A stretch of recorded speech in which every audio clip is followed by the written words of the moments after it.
इस्लामाबाद में रहने वाला मंसूर हयात एक कदीम किताबों का माहिर था। वो नायाब और परसरार किताबें खरीदने, बेचने और उनकी असलियत जानने में महारत रखता था। एक दिन उसे एक परसरार कॉल मौसूल हुई। मैं कोहट से बात कर रहा हूँ, मेरे पास एक ऐसी किताब है जो दुनिया में सिर्फ 3 मौजूद है, क्या तुम उसे देखने में दिलचस्पी रखते हो?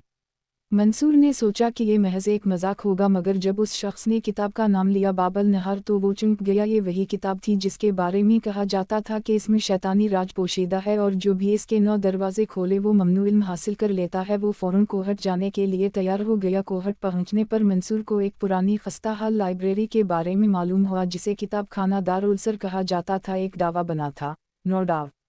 मनाज़रा ने किताब अपने साथ ले ली और रात को होटल में बैठकर इसका मटल करने लगा।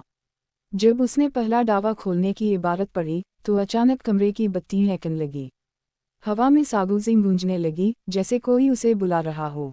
अगली सुबह उसने महसूस किया कि कोहट की गलियों में लोग उसे अजीब नज़रों से देख रहे हैं। एक बूढ़ी औरत ने उसे रोका और सरगोशी में कहा, वो तुम्हें देख रहे हैं, उन्हें मत जगाओ। मंजूआ को यह सब मजाक लगा, मगर वो निशान आगे नहीं पीछे की तरफ जा रहे थे। अब मनाज़रा पूरी तरह किताब के सहर में आ चुका था। उसने मौलवी आज़म से दोबारा मिलने का फ़ैसला किया, लेकिन जब वो अलबा गुगू है तो मालूम हुआ कि मौलवी हाशिम 2 दिन पहले इंतकाल कर चुका था। अब मंसूर के सामने एक ही रास्ता था, किताब के 9 डाव खोलना और हकीकत जानना। जैसे ही उसने तीसरा डावा खोला उसे महसूस हुआ कि वो अलबा ऑर्डर के अंदर एक साया को देख सकता है। वो साया इंसानी शक्ल का था, मगर उस इन्फॉर्मेशन बाय का नागिया सोटा नहीं थे। वापस चले जाओ, साया सरगोशी में बोला। लेकिन मनाज़रा ने चौथा डावा खोलने की कोशिश की और तभी पूरी लाइब्रेरी में आग भड़क उठी। ट्रिप तो तुम्हें हमेशा के लिए इस दुनिया से निकलना होगा।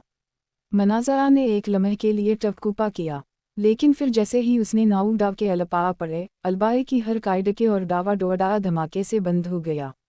वो चीखा, मगर उसकी आवाज़ बाहर नहीं जा रही थी। अगली सुबह जब लोग अलबाए पहुंचे तो वहाँ कुछ भी नहीं था, न मनाज़रा, न किताब, न ही कोई दावा। कहते हैं कि आज भी कोहट की पुरानी अलबाए में कभी कभार किसी की सागुज़ीम सुनाई देती हैं और रात के वक़्त वहाँ किसी के कदमों की आवाज़ आती है।